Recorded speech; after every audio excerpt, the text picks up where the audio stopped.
کو د حضرت عمر فاروق رضی الله عنه زمانه یو سړی یو صحابي دی یو هلک دی دا معلومات دی وقت ما ته نشته چې دا صحابي دی که تابعي دی خو یو هلک دی جماعت کې به ناستو ډېر عبادت پې د الله کو نوجوان د نوجوانۍ عبادت د الله ته ډېر خوښه مي روژه به قیام دی اوږد کو تلاوت د قرآن شریف به کو دومره عبادت گزارو د حالت کې حضرت عمر فاروق رضی الله عنه کله ورته پس کوي چې خدای پاکه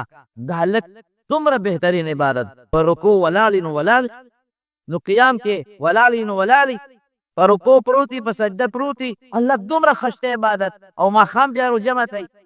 داسې بهترین عبادت او جالي ارواح الله ته چې عمر رضی الله عنه غوندې شخصیت د دې عبادت ته پس کېږي چې ماسخوتن به شي نو ته کور ته ولاړ یو د هغه پلار خدمت له وته سهار به بیا جومات ته پېشمني به وختي رات او خشته او ډېر زیات خوبصورت نو یو ځل روان دی یو جینۍ په د مینه وه دې خشته او ښکلې و جینۍ په مینه وه هغه به ورته لار کې ونه وه خو دې نیت سړی چې کله به ته نو په سر به څادر اچوي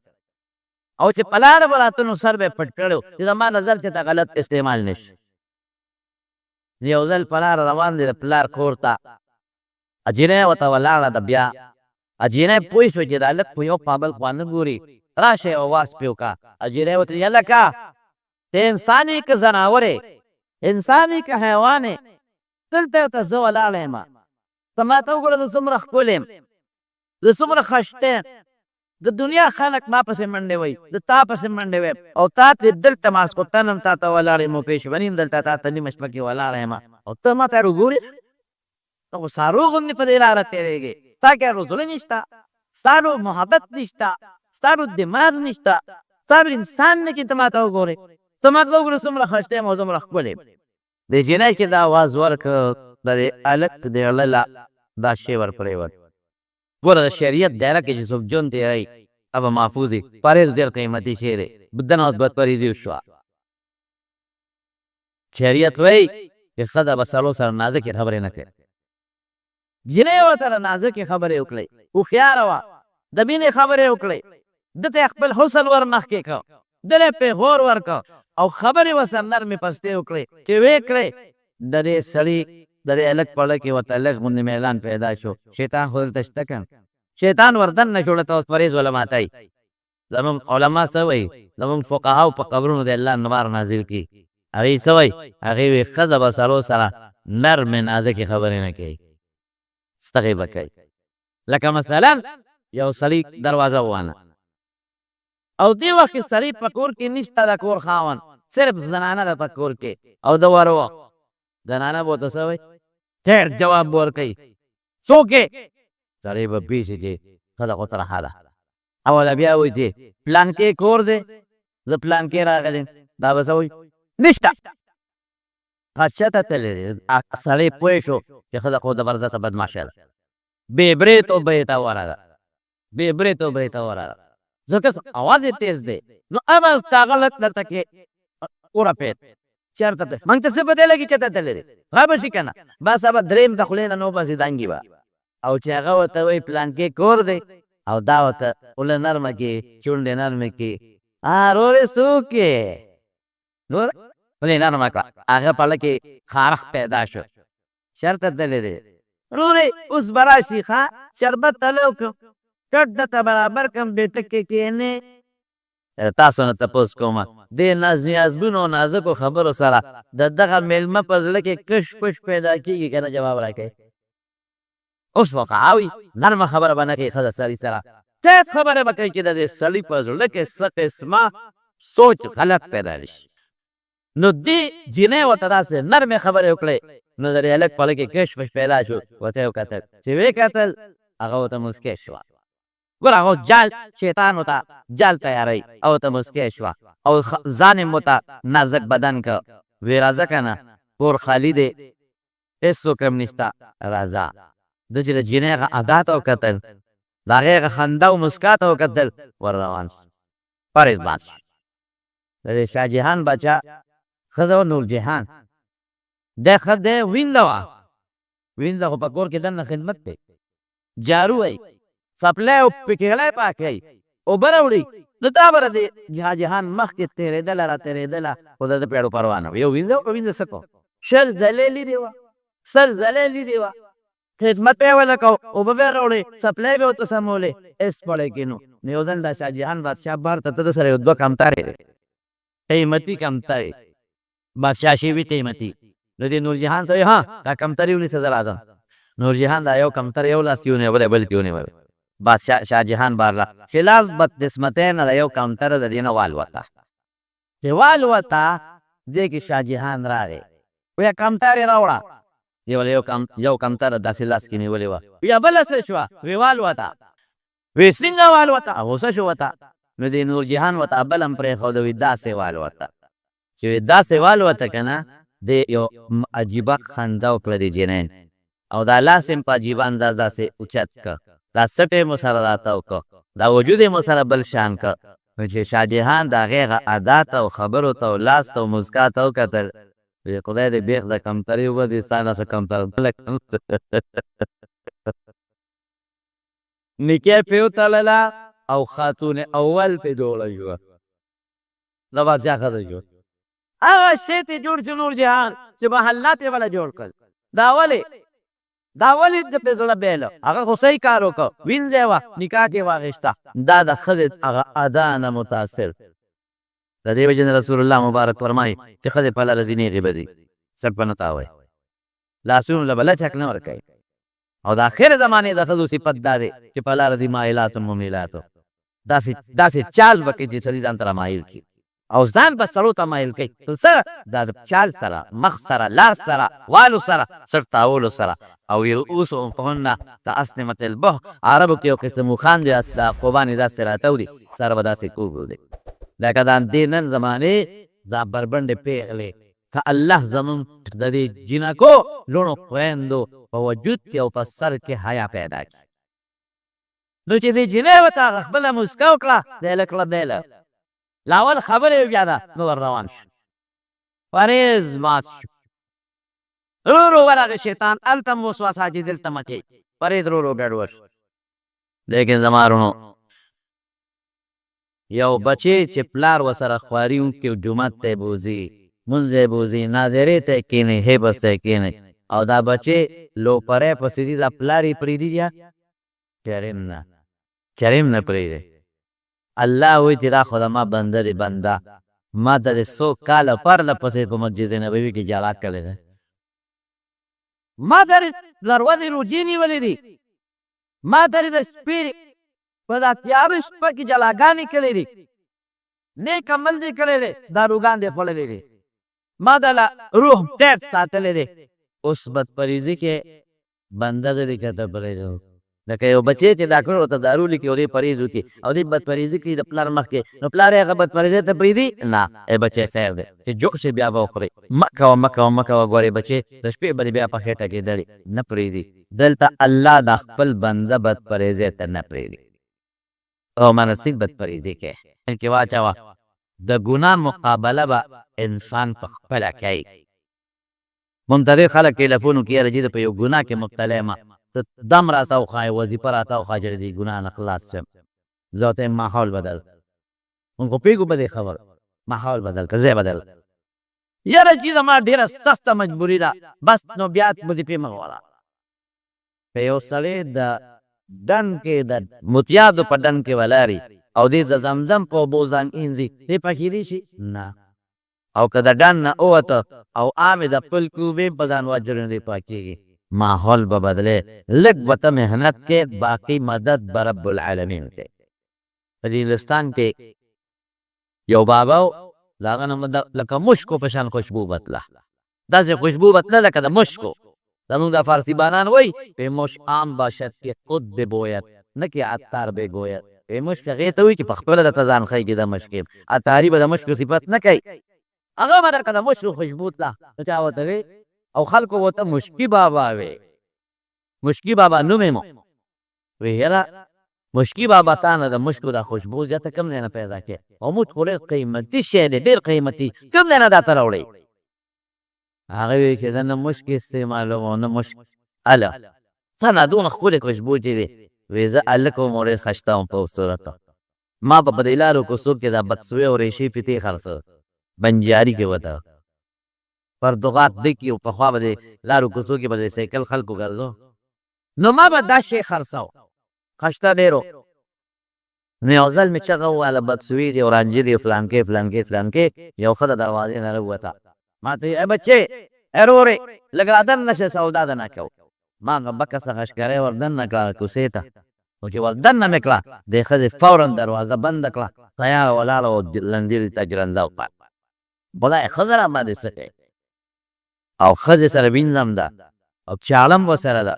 او ایمان یې مطالبه وکړه چې راځه دا ګناه به کوو ما وی دا که ګوره ګناه څه کوې ما به دې ګناه کوې وی دا ښځه ما ته وایي ته ما ته وګوره څومره ښکلې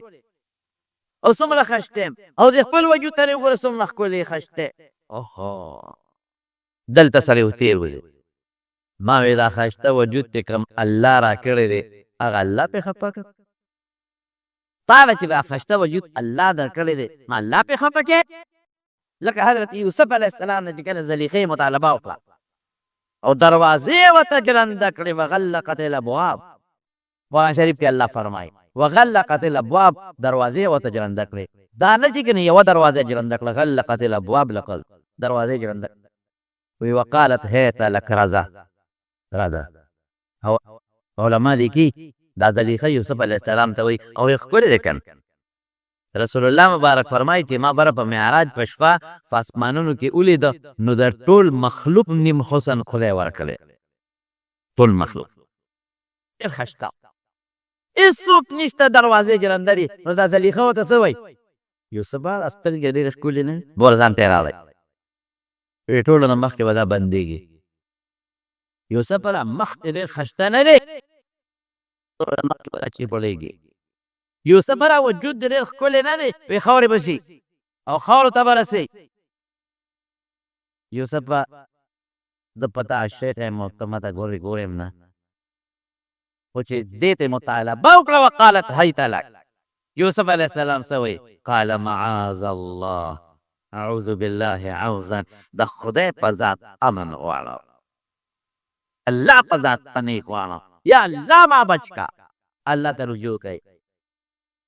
او بیا څه وایي انه ربي احسن مثوایا انه لا یفلح الظالمون ای زلیخې ته ما ته ویل دامونه دې ښکلي دي سترګې او مخ ښایسته دي دا ماله الله را کړي دي چې کوم الله ماله ښکلی وجود را کړه د هغه ښکلی وجود د وجې ښایسته ټیکانه را کړه اسی تاسو نونو تپوس کومه چې الله ما سره زه تا سره ښېګړه وکړم ته به ما خفه کوې که ما به خوشحالۍ ما یو څه زه به سره ښه کوم خوشحالۍ به که خفه کوې به او که ته ما خفه کوې نو دا د غیرت تقاضا نه ده د یوسف علیه السلام وایي دا ښکلی شکل الله را کړ د دې ښکلي شکل د برکت نه دا مخ او ټیکانه د بادشاه محل الله را کړ نو الله خفه کوم دا ښه خبره ده پروتوکول والا خدای ورکوي دا نه چې جرنده کولاویږي زنځیر کولاویږي دروازه مرسله کولاویږي چې ته به دروازه هم نه کولاوې الله وایي زه پوه شه زما کار پوه شه یوسف علیه السلام خو پوه شو چې ګناه خو دا نشي کولی په ما چې زما زړه او لاس به راچوي نو دا هم زما لپاره غټه ګناه ده داس به خامخا راچوي زه به ځان ته خلاصوم زما ور دې وجود به جنګېږي بس هغه خپل وس وکړه لږ غوندې قدمونه یې واخیستل الله زنځیر ګرنده دروازه ټول ورته کوله وکړل مخکې روان بله یوسف علیه السلام الله پاک د زلیخې د جال نه بچ کړ محنت کوه بعضې خلک وایي یاره چې دې ګناه کې مبتلی یم دې نه نه خلاصېږم څه وظیفه راته وښایه خدای بنده که په وظیفو کېدې مسله به حل وه محنت پکې مشقت پکې ته به ځان نه په پریزي مه کوه باقي به د رب العالمین مدد کوي نو مشکي بابا وایي چې زه الف وم او د جینۍ ښځې مانه مطالبه وکړه او په دې چاړه دې مام او چغې مو وامه شرموم دی ما خدای دا څه په جنجال وویلی وی لاړمه وی مې چې ښه یو کار دی او اودسمات یې راځي لوی اودسمات دی نو غسل خانې کې هغې کې وکړم لوی اودسمات دی بیا به دا ګناه کوو چې ته مې نه پرېږدې وی ما ته چې دغه باتروم دی والله ته د خوشحاله چې ګنې بس کار به وشي تر نیل وی چې زه سین مشکي بابا وایي هلک هم په ځوانۍ کې هم جوش کې او غسل خانې ته ورغلم لیټرین ته لوی اودسمات یې مې وکړو کوټې هغه لوی مې راواخېست فضان مې ومرګو په مخ سر او په لاسونو په دې وجود مکمل مې ځان په لوی اودسمات کې ککل کړ او مې ماته چې بار ووتم او دې ښځې ما ته وکتل ګنه چې ما خو په ځان غول مګري دي او ویې کتل ای ته خدای نه دا دې څه کړي دي دروازه کولو که تستبیخ دی وځه ما ته قاضي پاشه کنه ای نه ته بسکات تین ټول پور دی ولا لیونیا ټول ډېر ساکه مستله سونه په بولل وځه شابه دروازه کولو کړه او په غلې غوندې تیر وته وجود له پریز خوراک هم ورکاو پریز کو ټیک په او که خوراک ورکې پریز دکې سبا له بملې بیا زموږ په علاقه کې یو خانو نوم یې د تنالو بعضې ملګري به وپېژني ابه ته نمت پنډی ته شوبې ته د هغه د تیکې او په تیکو کې د علم ډېر خوښ و لکه د بشیرجان نن ما نه جمعه کې جاسب راکړه چې د بشیرجان په زړه څه ارمان دی چې مونږ یې ولې پوره کړو مې د ده خو یو ارمان دی که پوره کولی را میدان ته چې خدای روسره نو دیم یا ودو یا را جغجغه شو بشیرجان په حرام کښېنه ستا ښځه اوسه پورې لا پیدا شوې نه ده अब जन्नत के पैदा की गए ददन द खजी नुम करे वाले मलकोम दे बाकी रिश्ताओं ना तकोसु करे क्वालो दा जब जुब कर तबला बेला खजा के नदी उदी अलग अलग पिशु से लंबे दारी ममला बशी अलग यार पिशु लंबे ममला बशी अगर ते मस्ता पर मास जमत पिशु दे जमल के नु कपन फेस तो होना है के ज पिशु लमा पिशु पेश वे का मख्ता मला ममला बशी अलग स्ता पर मास लमा पिशु दे लम मरियो के नमरी دیکھیں واپس لاړو راغی واپس لاړو واپس راغی پیشو مړه پرته وه مساله یې ورته حیران ولاړ ما درته نه وې ظالمه کې مې لمبه مړه به شي زما دې ونه منل وې ظالمه په لمبولو مړه نه شوه خو لمبولو نه پسې مې نه چونوله نو په هغې مړه شوه مې زبر وکړه نه چونولو والا روزې لاره روانې دي بشیرجان به د چا پلار نه چون کړي دی په لاس غونه نه جوړ کېږي او که چې د قاري صاحب وله څه کرن ګرن راپسته او زور یې په ورکړه نو بېله خبره یو سړی خوراک کوي نو هغه خان بابا هغه نرخوندی ته ته هغه به عالم پړه نو ناجوړه شي نو ډاکټر له لاړ ډاکټر له لاړ نو ډاکټر یې تپوس وکړو څه خورې نو هغه ورته خپل لالو وي نو ډاکټر ورته دارو لیکل خو تا باندې د نن نه پس لم بند نمک پنډی ته بدن یې لم بالکل بند چې ته یې راواخېسته دارو یې راواخېستل نو نیغ لاړ نمک پنډی دوکاندار ته یو کیلو لم راله سور کا وی ډاکټر را باندې پابندي ولګوله خو لا دارو مې نه دي شروع کړ خلکو دا ښایي دارو شروع کړي پرهېز به کې نو چې کله دارو شروع کړم بیا را باندې پابندي د لم پابندي لګولې ده یو کیلو لاله پوښه چې دن خو بې ارمان ورجو ځکه دارو به شروع کړو نو هغه وله ښه یو کیلو لم برابر کړو هغې وله سور کا هغې و چې فلا راته نه ګومان کې ته سوته مړی کور ته راورغو हमारो बुनियाद दा चे वजूद ला खुराक वर्के परहेज दो सर के दा करंगे रूह ला चे खुराक वर्के रूह लमन परहेज वर्के दा इबादत दा रोजा दा तिलावत दा जिक्रुना दा द रूह गाना नूनेला परहेज बो वर्के दा सला द गुनाह ان الذين اتقوا اذا مسهم طائف من الشيطان تذكروا فاذا هم مبصرون مقصد معنی صدا زبې مقصد درته بیان کوم هر انسان چې ټول عمر پرهیز وکړو تقوا یې اختیار کړه تقوا د پرهیز نوم دی اذا مسهم طائف من الشیطان چې شیطاني چال او وسوسه ورته پرېوته او دا شیطان په بدپریزي کوي تذکرو د دې فورا سوچ راشي اوهو که دا بدپریزي مې وکړه خو مړ به شم دا مالګه مې وخوړه خو د ما د بلډ پرېشر به نور هم های شي که دا غوړ مې وخوړل بلډ پرېشر نور هم خرابېږي کدا ګناه مې وکړه خو د ما ارسل علی تباش تذکرو فاذا هم مبصرون سوچ کې پرېوځي نظر یې ولګي چې که دا بدپریزي وکړه تباه کېږم مړ کېږم دقه یې لکه هم سوچ وکړه چې ما ټول عمر پرهیز وکړه شیطاني وسوسه او چال لارې که دې له ورغندې دې نه له دې ښځې له نو سبا برباد کړو نو چې دا ایت ذهن له راغی هلته را پرېوت دې هوش دې چې کله لږ هم دې هوش کې راغې دروازه یې واله لارې راوتې وکړه اوس بیخم یې دلته بېهوشه پروت دی بچې څه چل در باندې وشو خلک یې راوستل اوچتې کې کور ته یې ور کټ کې واچو پلار به پې اوبه اچوي دا سپې وله مږې بچې چوالې درز دې خوان څه چل وشو چې ته بېهوشه شوې دی غلی غلی وی بابا د قرآن شریف یو آیت بېهوشه کړه بچې کم آیت دی وی دا کس یو جنۍ وه هغه مطالبه وکړه زه ور روان شو بدپریزي مې شروع کړه ناګهانه الله مې له یو آیت راوستو په دې بېهوشه یریږم چې الله ته به ما سره څه کوې خدایه د ټول عمر پرهیز مې مات کړو الله سبحانه بچې ته ما ته ووایه کوم آیت بې هوشه کړې نو دې ورته په ګنګوړه په خشته آواز ځګیا شو ان الذين اتقوا اذا مسهم طائف من الشیطان تذکروا فاذا هم مبصرون وایي چې مبصرون سلګۍ والا اوسۍ ورکړه بلر بچې خو چې زما خشته بچې زما ښکلې زوی زما خدمت نه د شپې راده پېشمني زما اصحاب پورې عبادت یا خدای دا سوچ یا پروردګاره بس خلک راغون شو کفن دفن تکفین تجهیز وشو جنازې پرې وکړه دفن شو لار ورته په جواب شو امیرالمؤمنین زما بچې د قرآن شریف آیت وجلی دی هغه آیت مړ کړی دی زه چې زه کوم ځای دفاع کړی دی لنکۍ مقبره کې زه کې لاړ شو ورته ودرې وی آیت څنګه مړ کړ وی دغسې دا آیت دی وی وفات شو د آیت د بس پرېځای نه منې کړ وفات شو حضرت عمر صاحب ورته وی بچې قبر ته ودرېده خلک وایي چې ته د آیت وجلی یې نه نه بچې د آیت وجلی نه دې آیت د دنیا د حسنونو نه د الله حسن د رسول دې آیت د دنیا د کړاو نه د رب العالمین ملاقات ته رسول نو څنګه ښځې ته وایي ای ښځې تا ته ما وایي چې دا وقف سره کلمې منع کوه نو تا راکړه یاره بس موږ ته څه پته وه موږ خو دغه مینه وکړه درم کړه یاره ګورې بیا به دا غوښه نه دی لاړ ډاکټر له ډاکټر چې وکړ وایي ګورې لکه کولمې دې کمزورې دي او بیا به سر کړې غوښه نه اوس سبا شپې له ورته بیا ښځې غوښه میداره سره کړه او دی دې کړه دې به څه وایي ای ښځې خدای ته وګوره بېګا ټوله شپه خېټه کې ډزې وې او چړې وې او چغې وې او سختي په تا تېره ده که په ما تېره بیا دې راپسې دا پلار راوړه دا مور دې راپسې بیا راوړه چغې غوبل جوړې چې ته په قرآن شریف باندې لګیا عمل کې نو پرهیز به ورسره سر کې کې او دې نه که روح به دې تباه او بربادي پرهیز د قرآن د عبادت او د اتباع سره انتهایی ضروري چې موږ ورسره پرهیز